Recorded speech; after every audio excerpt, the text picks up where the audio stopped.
Ermənistanın baş naziri Nikol Paşinyan və Amerika Birləşmiş Ştatlarının dövlət katibi Marko Rubio arasında telefon danışığı olub.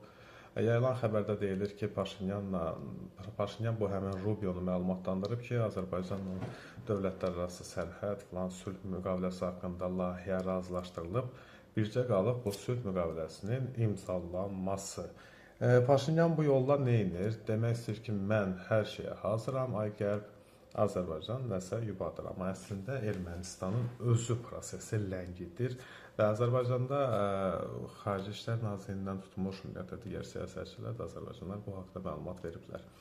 Yeri gəlmişkən Ermənistanı özlərinin faktlarla yıxmağa gəlincə, Raparakda martın 24-də yoxsa 23-də bir yazı oxuyordum. Yazılmış ki, Ermənistan konstitusiyasının Azərbaycanın tələb etdiyi maddələrindən, punktlarından heç vaxt imtina etməyəcək.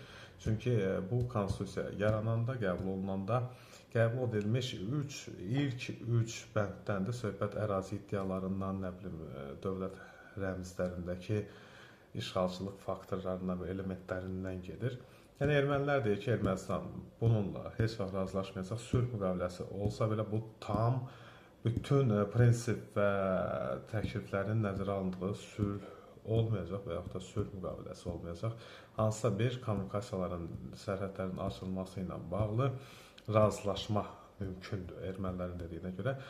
Bu xəbərin yəni Azərbaycan cəmiyyətində biraz şübhə, qorxu yaratmaq məqsədində güdə bilər.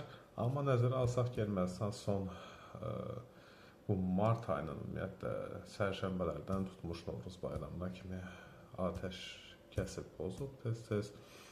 Əsasən Laçın, Kəlbəcər, Zəngilan istiqamətində Azərbaycanın uzun mövqelərini atəşə tutub. Onlar isə yeri gəlmişəm, Paşinyan bunu da Qərbin gözündə danışır, deyir, yox, mən belə şey eləməmişəm, amma ermənilərin paylaşdığı videolar hamı tərəfindən Telegram kanallarda, sosial şəbəkələrdə bölüşüldü. O videolarda deyirlər, atırlar. Yəni ermənilər atır, biz də cavab atəşi ilə onların bu qanunsuzluğunu susturmuş oluruq. Sülh müqaviləsinin imzalansaydı sərhədlər açılardı, söhbət Ermənistanla sərhədlərdən getmir. Ümumiyyətlə Gürcüstanla Qatar dəmir yolu